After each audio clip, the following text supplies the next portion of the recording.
Chapter 12. The Mirror of Irisid. Christmas was coming. One morning in mid-December, Hogwarts woke to find itself covered in several feet of snow. The lake froze solid, and the Weasley twins were punished for bewitching several snowballs so that they followed Quirrell around, bouncing off the back of his turban.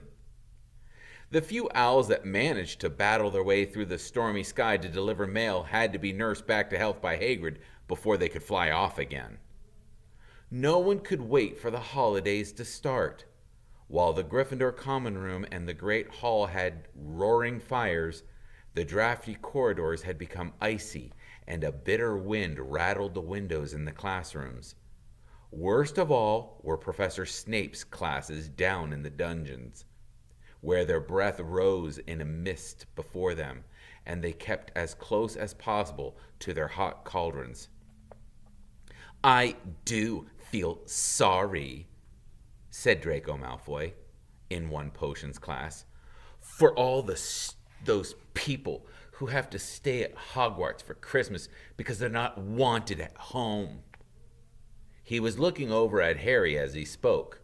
Crabbe and Goyle chuckled. Harry, who was measuring out powdered spine of lionfish, ignored them. Malfoy had been even more unpleasant than usual since the Quidditch match. Disgusted that the Slytherins had lost, he had tried to get everyone laughing at how his wide-mouthed tree frog would be replacing Harry as Seeker next. Then he'd realized that nobody found this funny, because they were all so impressed at the way Harry had managed to stay on his bucking broomstick. So Malfoy, jealous and angry, had gone back to taunting Harry about having no proper family. It was true that Harry wasn't going back to Privet Drive for Christmas. Professor McGonagall had come around the week before, making a list of students who would be staying for the holidays, and Harry signed up at once. He didn't feel sorry for himself at all. This would probably be the best Christmas he'd ever had. Ron and his brothers were staying too because Mr. and Mrs. Weasley were going to Romania to visit Charlie. When they left the dungeons at the end of potions, they found a large fir tree blocking the corridor ahead. Two enormous feet sticking out of the bottom of a loud puffing sound told them that Hagrid was behind it. Hey, Hagrid, you want any help?" Ron asked, sticking his head through the branches. "Nah, I'm all right. Thanks, Ron." "Would you mind moving out of the way?" came Malfoy's cold drawl from behind them. "Are you going to try to earn some extra money, Weasley? Hoping to be gamekeeper yourself when you leave Hogwarts, I suppose? But the hut of Hagrid's must seem like a palace compared to what your family's used to."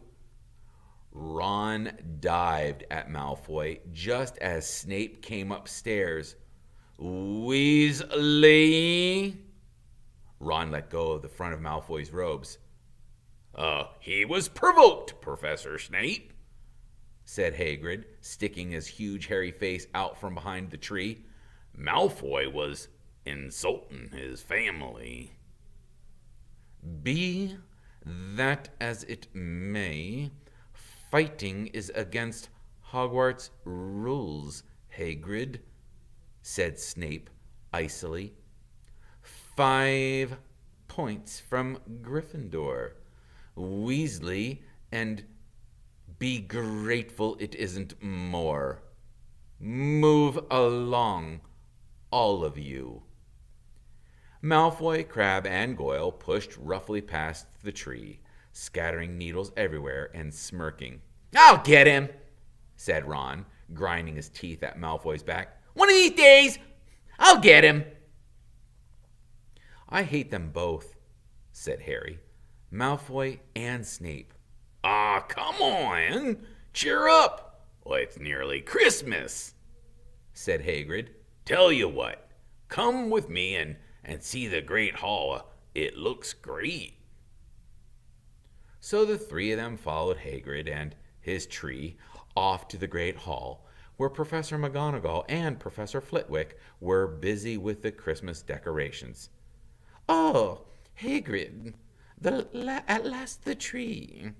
Put it in the far corner, would you?" The hall looked spectacular. Festoons of holly and mistletoe hung around the walls, and no less than 12 towering Christmas trees stood around the room, some sparkling with tidy icicles, some glittering with hundreds of candles. How many days do you got left until your holidays?" Hagrid asked. "Just one," said Hermione. "And that reminds me, Harry, Ron, we've got half an hour before lunch. We should be in the library." "Oh, yeah, you're right." Tearing his eyes away from Professor Flitwick, who had a golden bubbles blossoming out of his wand and was trailing them over the branches of the new tree. The library?" said Hagrid, following them out of the hall. "Just before the holidays? A bit keen, are you?"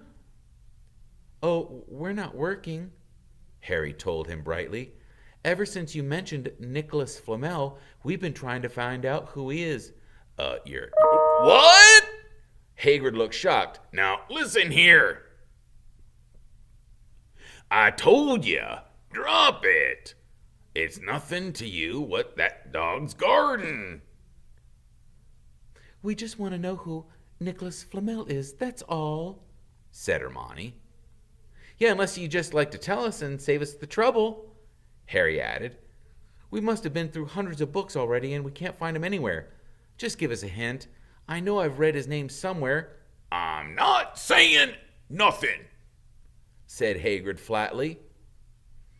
"Just have to find out on it for ourselves then, said Ron, and they left Hagrid looking disgruntled and hurried off to the library.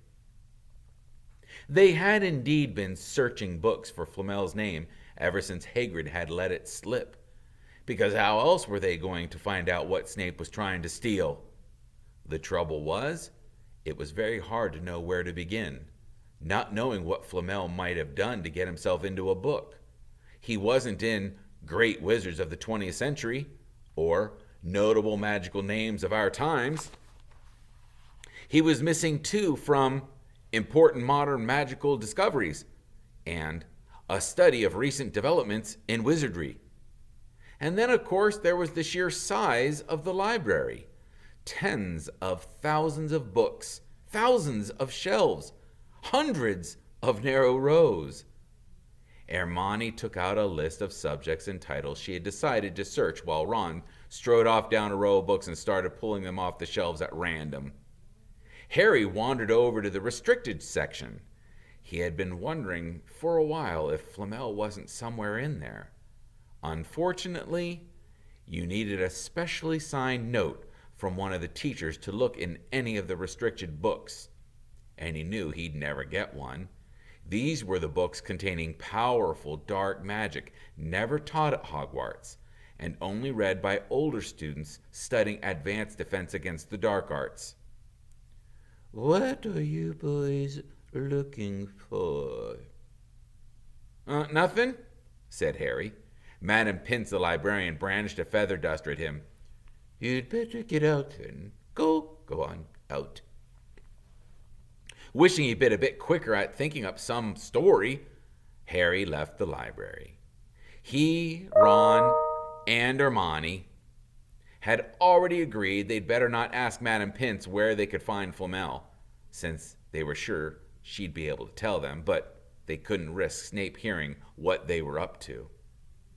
Harry waited outside the corridor to see if the other two had found anything, but he wasn't very helpful or hopeful. They had been looking for 2 weeks. After all, but as they only had odd moments between lessons, it wasn't surprising they found nothing. What they really needed was a nice long search without Madam Pince breathing down their necks. 5 minutes later, Ron and Hermione joined them. Shaking their heads, they went off to lunch. "You will keep looking while I'm away, "Oh, won't you?" said Hermione. "And send me an owl if you find anything." And if you could ask your parents if they know who Flamel is, said Ron. It'd be safe to ask them. "Yes, very safe, as they are both dentists," said Hermione. Once the holidays had started, Ron and Harry were having too good a time to think much about Flamel. They had the dormitory to themselves, and the common room was far emptier than usual, so they were able to get a good armchairs by the fire. They sat by the hour, eating anything they could spear on a toasting fork: bread, English muffins, marshmallows, and plotting ways of getting Malfoy expelled, which were fun to talk about even if they wouldn't work. Ron also started teaching Harry wizard's chess. This was exactly like Muggle chess, except that the figures were alive, which made it a lot like directing troops in battle. Ron's set was very old and battered. Like everything else he owned, it had once belonged to somebody else in his family. In this case, his grandfather. However, old chessmen weren't a drawback at all. Ron knew them so well he never had trouble getting them to do what he wanted. Harry played with chessmen Seamus Finnegan had left him, and they didn't trust him at all. He wasn't a very good player yet, and they kept shouting different bits of advice, which was confusing. Don't send me that. Can't you see his knight? Send him. We can afford to lose him. On Christmas Eve, Harry went to bed looking forward to the next day for the food and the fun, but not expecting any presents at all.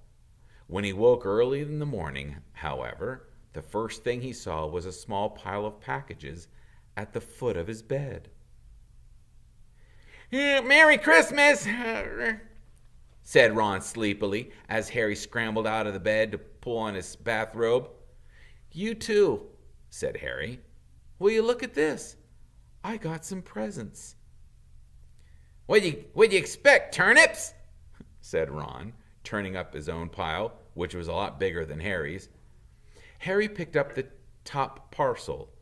It was wrapped in thick brown paper, and scrawled across it was, "To Harry, from Hagrid."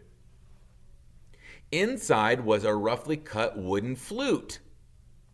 Hagrid had obviously whittled it himself. Harry blew it. It sounded a little bit like an owl. A second, very small parcel contained a note. "We received your message and enclosed your Christmas present from Uncle Vernon and Aunt Petunia." Taped to the note was a 50-cent piece. "Well, that's friendly," said Harry. Ron was fascinated by the 50 pence. "Weird," he said. "What a shape! Is this money?" "Oh, yeah, you can keep it," said Harry, laughing at how pleased Ron was. "Hagrid and my aunt and uncle. Who sent these?" "I think I know who that one's from," said Ron, turning a bit pink and pointing to a very lumpy parcel. "My mom. I told her you didn't expect any present." "Oh, no," he groaned. "She made you a Weasley sweater." Harry had torn open the parcel to find a thick, hand-knitted sweater in emerald green and a large box of homemade fudge. "Every year she makes us a sweater," said Ron, unwrapping his own. "And mine's always maroon." "Well, that's really nice of her," said Harry, trying the fudge, which was very tasty. The next present also contained candy, a large box of chocolate frogs from Hermione. This only left one parcel. Harry picked it up and felt it. It was very light. He unwrapped it. Something fluid and silvery gray went slithering to the floor, where it lay in gleaming folds. Ron gasped. "I heard of those," he said in a hushed voice, dropping the box of every flavored beans he'd gotten from Hermione. "If that's what I think it is, Oh, they're really rare and really valuable. What is it? Harry picked the shiny, silvery cloth off the floor. It was strange to the touch, like water woven into material. It's an invisibility cloak, said Ron, a look of awe on his face. I'm sure it is. Try it on. Harry threw the cloak around his shoulders, and Ron gave a yell. It is! Look down! Harry looked down at his feet, but they were gone. He dashed to the mirror. Sure enough, his reflection looked back at him, just his head suspended in midair, his body completely invisible. He pulled the cloak over his head, and his reflection vanished completely. Now there's a note, said Ron suddenly. A note fell out of it. Harry pulled off the cloak and seized the letter. Written in narrow, loopy writing he had never seen before were the following words. Your father left this in my possession before he died. It's time it was returned to you. Use it well. A very Merry Christmas to you. There was no signature. Harry stared at the note. Ron was admiring the cloak. I'd give anything for one of these, he said. Anything! What's the matter?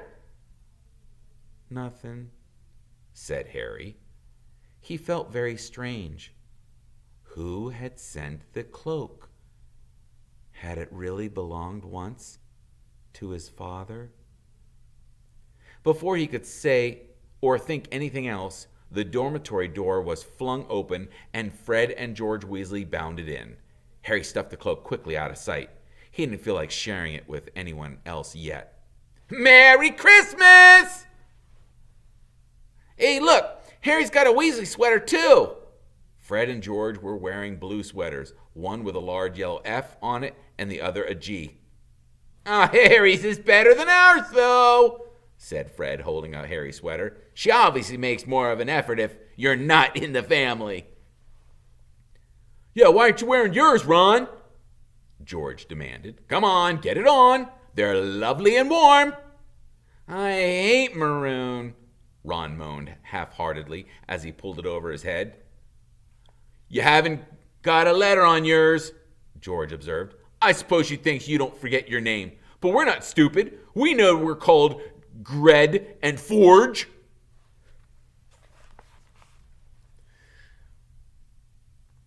What's with all the noise? Percy Weasley stuck his head through the door, looking disapproving.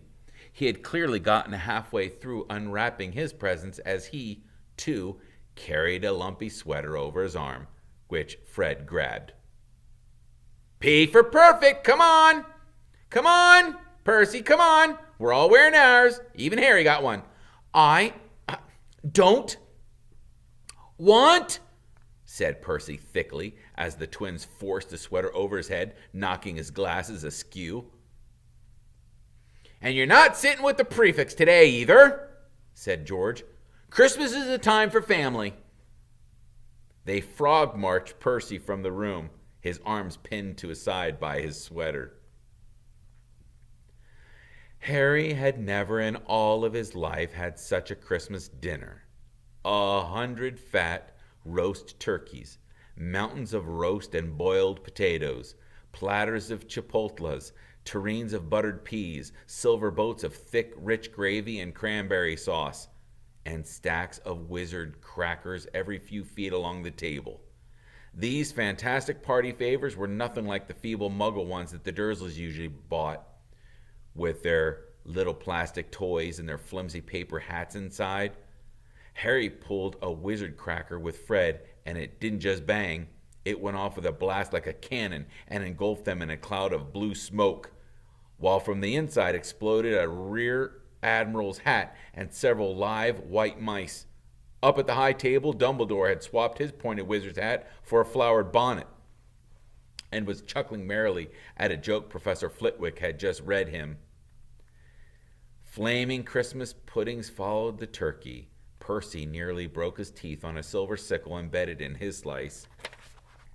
Harry had watched Hagrid getting redder and redder in the face as he called for more wine, finally kissing Professor McGonagall on the cheek, who, to Harry's amazement, giggled and blushed, her top hat lopsided. When Harry finally left the table, he was laden down with a stack of things out of the crackers, including a pack of non-explodable luminous balloons, a grow-your-own warts kit, and his own new wizard's chess set. The white mice had disappeared, and Harry had a nasty feeling they'd be going to end up as Mrs. Norris's Christmas dinner. Harry and the Weasleys spent a happy afternoon having a furious snowball fight on the grounds. Then, cold, wet, and gasping for breath, they returned to the fire in the Gryffindor common room, where Harry broke in his new chess set by losing spectacularly to Ron. He suspected he wouldn't have lost so badly if Percy hadn't tried to help him so much. After a meal of turkey sandwiches, crumpets, trifle, and Christmas cakes, everyone felt too full and sleepy to do much before bed except sit and watch Percy chase Fred and George all over the Gryffindor Tower because they'd stolen his prefect badge. It had been Harry's best Christmas day ever, yet something had been nagging at the back of his mind all day. Not until he climbed into bed was he free to think about it. The invisibility cloak, and whoever had sent it. Ron, full of turkey and cake and with nothing mysterious to bother him, fell asleep almost as soon as he'd drawn the curtains of his four-poster. Harry leaned over the side of his own bed and pulled the cloak out from under it. His father's. This had been his father's. He let the material flow over his hands. Smoother than silk, light as air. Use it well, the note had said. He had to try it now. He slipped out of bed and wrapped the cloak around himself. Looking down at his legs, he only saw moonlight and shadows. It was a very funny feeling. Use it well. Suddenly, Harry felt wide awake. The whole of Hogwarts was open to him in this cloak. Excitement flooded through him as he stood there in the dark and silence. He could go anywhere in this, anywhere, and Filch would never know. Ron grunted in his sleep. Should Harry wake him? Something held him back. His father's cloak. He felt that the first time, he wanted to use it alone. He crept out of the dormitory, down the stairs, across the common room, and climbed through the portrait hole. "Who's there?" squawked the fat lady. Harry said nothing. He walked quickly down the corridor. Where should he go? He stopped, his heart racing, and thought, and then it came to him. The restricted section of the library. He'd be able to read as long as he'd liked, as long as it took to find out who Flamel was. He set off, drawing the invisibility cloak tight around him as he walked. The library was pitch black and very eerie. Harry lit a lamp to see his way along the rows of books. The lamp looked as if it was floating along in midair, and even though Harry could feel his arm supporting it, the sight gave him the creeps.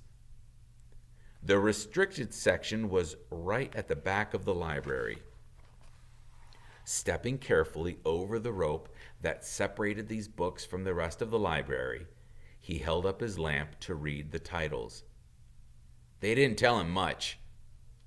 Their peeling, faded gold letters spelled words in languages Harry couldn't understand. Some had no title at all. One book had a dark stain on it that looked horribly like blood. The hairs on the back of Harry's neck prickled. Maybe he was imagining it, maybe not. but he thought a faint whispering was coming from one of the books, as though they knew somebody was there who shouldn't be. He had to start somewhere. Setting the lamp down carefully on the floor, he looked along the bottom shelf for an interesting-looking book. A large black and silver volume caught his eye. He pulled it out with difficulty because it was very heavy, and, balancing on his knee, let it fall open. Ah! A piercing, blood-curdling shriek split the silence. The book was screaming. Harry slapped it shut, but the shriek went on and on, one high, unbroken, ear-splitting note. Ah! He stumbled backward and knocked over his lamp, which went out at once. Panicking, he heard footsteps coming from the corridor outside. Stuffing the shrieking book back on the shelf, he ran for it. He passed Filch in the doorway. Filch's pale, wild eyes looked straight through him, and Harry slipped under Filch's outstretched arm and streaked off up the corridor, the book shriek still ringing in his ears. He came to a sudden halt in front of a tall suit of armor. He had been so busy getting away from the library, he hadn't paid attention to where he was going. Perhaps because it was dark, he didn't recognize where he was at all. There was a suit of armor near the kitchens, he knew, but he must be 5 floors above there.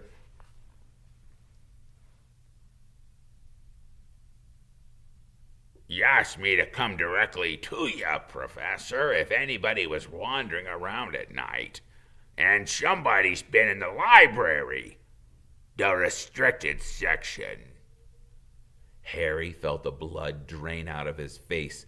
Wherever he was, Filch must know a shortcut, because his soft, greasy voice was getting near, and to his horror, it was Snape who replied, "The restricted section? Well, they can't be far.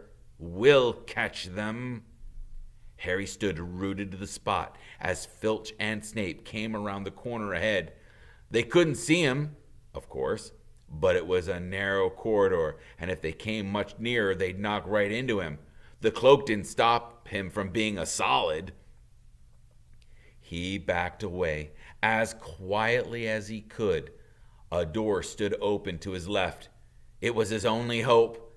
He squeezed through it, holding his breath, trying not to move, and to his relief, he managed to get inside the room without their noticing anything.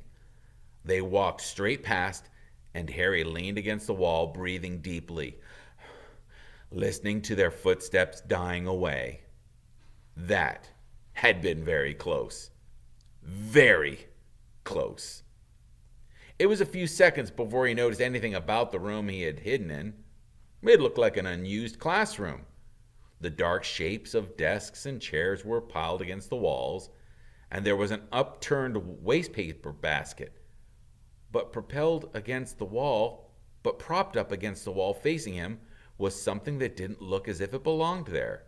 Something that looked as if somebody had just put it there to keep it out of the way. It was a magnificent mirror, as high as the ceiling, with an ornate gold frame, standing on 2 clawed feet. There was an inscription carved around the top. Erised stra ebru oit ubu kafu ot ushi. His panic fading now that there was no sound of Filch and Snape, Harry moved near to the mirror, wanting to look at himself but see no reflection again. He stepped in front. He had to clap his hands to his mouth to stop himself from screaming. He whirled around. His heart was pounding far more furiously than when the book had screamed, for he had seen not only himself in the mirror, but a whole crowd of people standing right behind him. But the room was empty. Breathing very fast, he turned slowly back towards the mirror. There he was, reflected in it, white and scared looking, and there, reflected behind him, were at least 10 others. Harry looked over his shoulder, but still no one was there. Or were they all invisible too? Was he, in fact, in a room full of invisible people, and this mirror's trick was that it reflected them, invisible or not? He looked back at the mirror. A woman standing right behind him in his reflection was smiling at him and waving. He reached out to a hand and felt the air behind him. If she was really there, he'd touch her. Their reflections weren't so close together, but he only felt air. She and the others existed only in the mirror. She was a very pretty woman. She had dark red hair, and her eyes... Her eyes are just like mine, Harry thought, edging a little closer to the glass. Bright green. Exactly the same shape. Edging a little closer to the glass? But then he noticed it. She was crying. Smiling, but crying at the same time. The tall, thin man, haired, standing next to her, put his arm around her. He wore glasses, and his hair was very untidy. It stuck up at the back, just like Harry's did. Harry was so close to the mirror now that his nose was nearly touching that of his reflection. "Mom?" he whispered. "Dad?" They just looked at him, smiling. And slowly Harry looked into their faces of the other people in the mirror and saw other pairs of green eyes like his, other noses like his, even little old man who looked as though he had Harry's knobbly knees. Harry is looking back at his family for the first time in his life.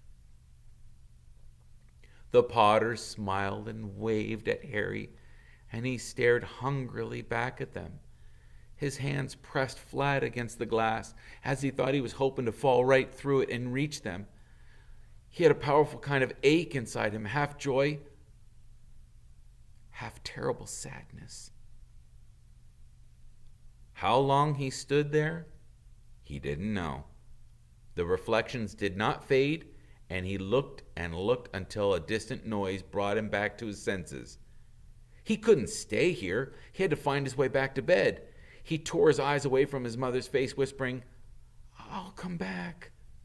And he'd hurried from the room. "You could have woken me up," said Ron crossly. "Hey, you can come tonight. I'm going back. I want to show you the mirror."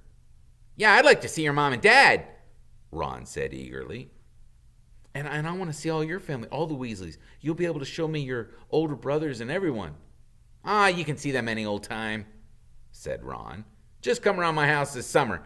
Anyway, maybe it only shows dead people. Shame about not finding Flamel, though. Have some bacon or something. Hey, why aren't you eating?" Harry couldn't eat. He had seen his parents and would be seeing them again tonight. He had almost forgotten about Flamel. It didn't seem very important anymore. Who cared what the three-headed dog was guarding? What did it matter if Snape stole it, really? "Are you all right?" said Ron. "You look odd." What Harry feared most was that he might not be able to find the mirror room again. With Ron covered in the cloak, too, they had to walk much more slowly the next night. They tried retracing Harry's route from the library, wandering around the dark passageways for nearly an hour. "I'm freezing," said Ron. "Let's forget about it and go back."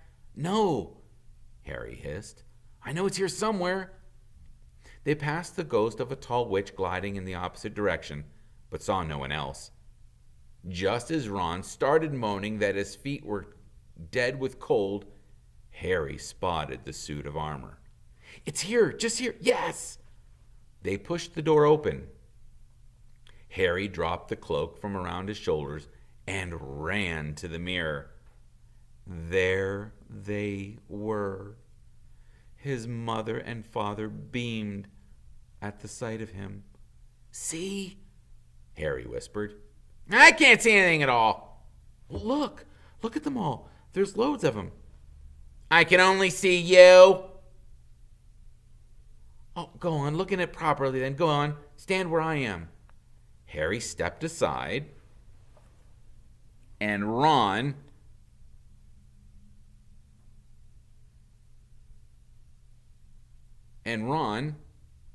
stepped in front of the mirror. He couldn't see his family anymore, just Ron in his paisley pajamas. Ron, though, was staring transfixed at his image. Look at me, he said. Can you see all your family standing around you? No, I'm alone, but I'm different. I look older. And I'm head boy. What? I am. I'm wearing the badge like Bill used to, and I'm holding the house cup and the Quidditch cup. I'm Quidditch captain, too. Ron tore his eyes away from the splendid sight to look excitedly at Harry. Do you think this mirror shows the future? How can it? All my family are dead. Let me have another look. You added to yourself all last night. Give me a bit more time. You're only holding the Quidditch cup. What's interesting about that? I want to see my parents. Don't push me! A sudden noise outside the corridor put an end to their discussion. They hadn't realized how loudly they'd been talking. Quick! Ron threw the cloak over them as the luminous eyes of Mrs. Norris came around the door. Harry and Ron stood quite still, both thinking the same thing. Did the cloak work on cats? After what seemed an age, she turned and left.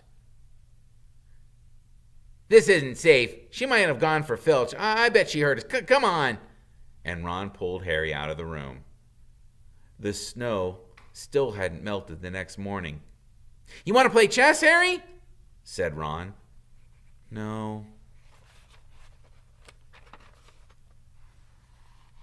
Well, why don't we go down and visit Hagrid? No, you go. I know what you're thinking about, Harry. Just that mirror. Don't go back tonight. Why not? I don't know. I just got a bad feeling about it. And anyway, y'all have too many close shaves already. Filch, Snape, and Mrs. Norris are wandering around. So what if they can't see you? What if they walk into you? What if you knock something over? You sound like Hermione. I'm serious, Harry. Come on, don't go. But Harry only had one thought in his head, which was to get back in front of that mirror, and Ron wasn't going to stop him. That third night he found his way more quickly than before. He was walking so fast he knew he was making more noise than wise, but he didn't meet anyone. And there were his mother and father smiling at him again, and one of his grandfathers nodded happily. Harry sank down to sit on the floor in front of the mirror. There was nothing to stop him from staying here all night with his family. Nothing at all. Except, so, back again, Harry. Harry has felt though his insides had turned to ice. He looked behind him. Sitting on one of the desks by the wall was none other than Albus Dumbledore. Harry must have walked straight past him, so desperate to get to the mirror he hadn't noticed him. I didn't see you, sir. Strange how nearsighted being invisible can make you, said Dumbledore, and Harry was relieved to see that he was smiling. So, said Dumbledore, slipping off the desk to sit on the floor with Harry, you, like hundreds before you, have discovered the delights of the Mirror of Irisford. I didn't know that it was called that, sir, but I expect you realize what it does. It shows me my family, and it showed your friend Ron himself as head boy. How did you know? I don't need a cloak to become invisible, Harry. said Dumbledore gently. Now, can you think of a mirror the Irishid shows us all? Harry shook his head. Let me explain. The happiest man on earth would be able to look and use the mirror of Irishid like a normal mirror. That is, he would look into it, and he would see himself exactly as he is. Does that help? Harry thought. Then he said slowly, It shows us what we want, whatever we want? Well, yes and no, said Dumbledore quietly. It shows us nothing more than, or less than our deepest, most desperate desires of our hearts. You, who have never known your family, see them standing around you. Ronald Weasley, who has always been overshadowed by his brother, sees himself standing alone, the best of them all. However, this mirror will give us neither knowledge nor truth. Men have wasted away before it, entranced by what they have seen, or been driven mad, not knowing if what it shows is real or even possible. The mirror will be moved to a new home tomorrow, Harry, and I ask you not go looking for it. If you do run across it, you will now be prepared. It does not do to dwell on dreams and forget to live. Remember that. Now, why don't you put on that admirable cloak and get off back to bed? Harry stood up. Sir? Professor Dumbledore? Can I ask you something? Well, obviously, you've just done so. Dumbledore smiled. You may ask one more thing, however. What do you see when you look in the mirror? Oh, I see myself holding a pair of thick woolen socks. Harry stared. One can never have enough socks, said Dumbledore. Another Christmas has come and gone, and I didn't get a single pair. People will insist on giving me books. It was only then that he was back in his bed that it struck Harry that Dumbledore may have not been quite truthful. But then, he thought, as he shoved Scabbers off his pillow, it had been quite a personal question.